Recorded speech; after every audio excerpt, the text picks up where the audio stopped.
Digital planning has been growing in popularity because more people are picking up this and this. And you're able to get the pen to paper experience without pen to paper. Plus, you can take this with you everywhere and have it synced to your phone or computer. Digital planners are hyperlinked PDF files that allow you to click tabs, buttons, and links to jump to certain pages like a monthly or weekly page. You can add photos, digital stickers that look like washi tape, or whatever you want for that added bit of fun and personalization. If you're new to digital planning, you don't want to make these 10 mistakes.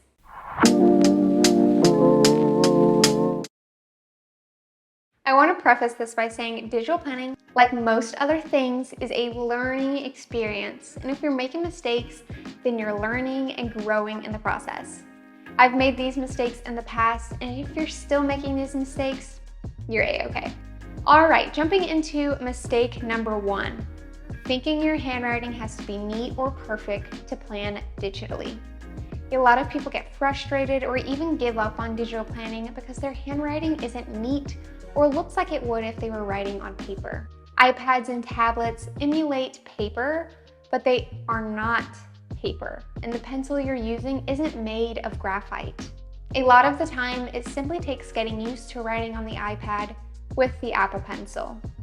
There are things you can do to make the experience a lot better and more enjoyable, such as a grip or a case for your Apple Pencil and a paper-like or matte screen protector for the iPad to give you a bit of friction when writing, like you would with a regular piece of paper. The easiest solution, though, is to simply embrace your messy scribble.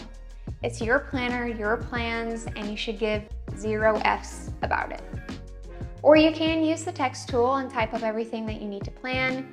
You can even choose from a number of fonts that look like handwriting. If you enable Scribble in the settings of your iPad, you can even write and have it convert to text for best of both worlds. Mistake number 2, you have to find the perfect digital planner. Perfect doesn't exist when humans are involved. We are imperfect creatures, and we're always hard-pressed to find the perfect anything for us. Same goes for a product like a digital planner. Finding a digital planner, the first digital planner, is enough to get you started in the process. And oftentimes you'll need to try out and date a bunch of different digital planners to find the one. The more time you dedicate to finding the perfect digital planner is time that could have been spent planning and getting things done. So choose something and just get started. Test out planners along the way throughout your journey. I'll include some free digital planners in the description to get you started, and then link some of my favorite paid digital planners when you're ready to make that jump. Mistake number 3, thinking digital planning is too costly. You can start digital planning entirely for free today. There are a number of apps that are totally free, like Colanote, or free up until a certain number of files or a certain amount of time and so on, like GoodNotes. And there are a number of free digital planners out there that you can try.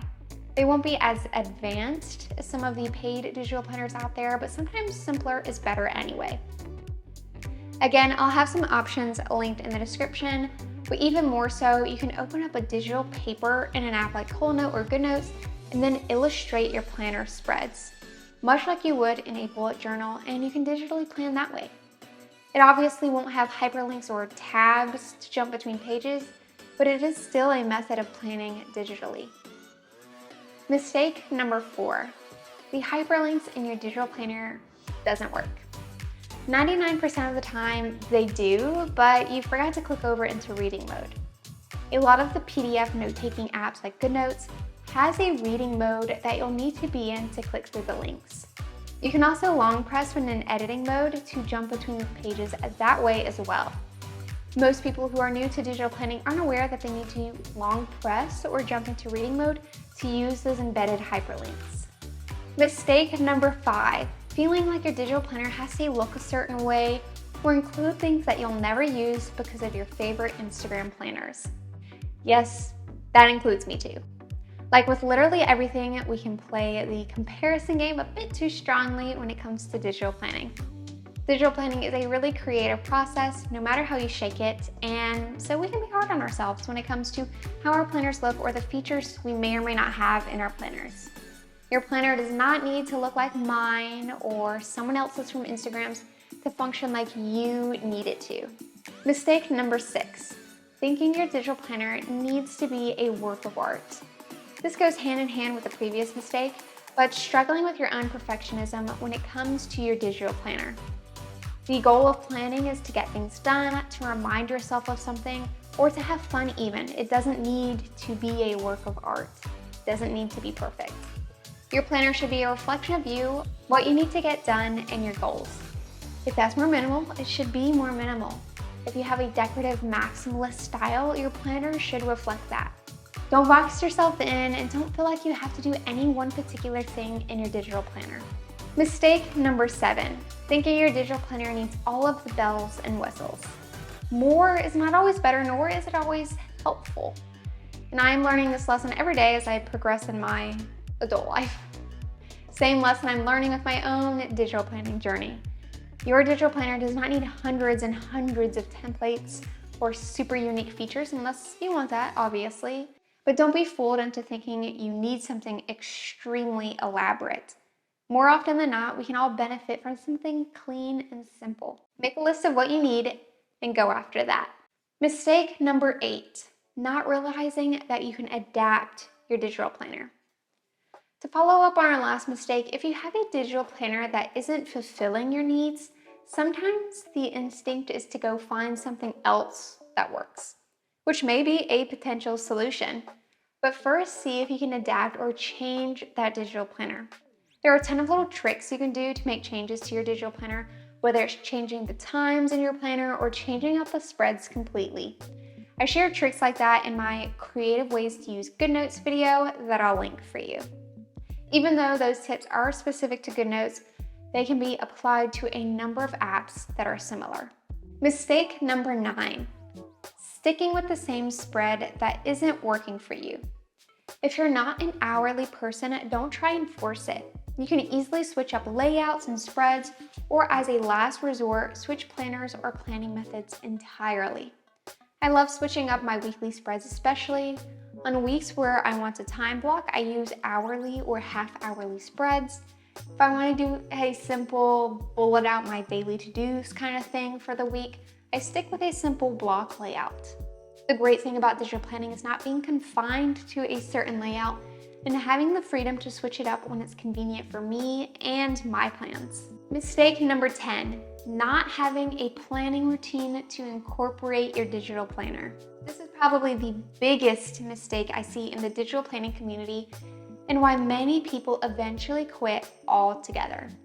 And as with anything, tools are just that, tools.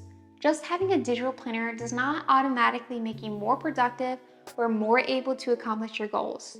You have to have your own plan of attack, your own planning routine to get things done. Your digital planner is simply a tool to get you there from point A to point B.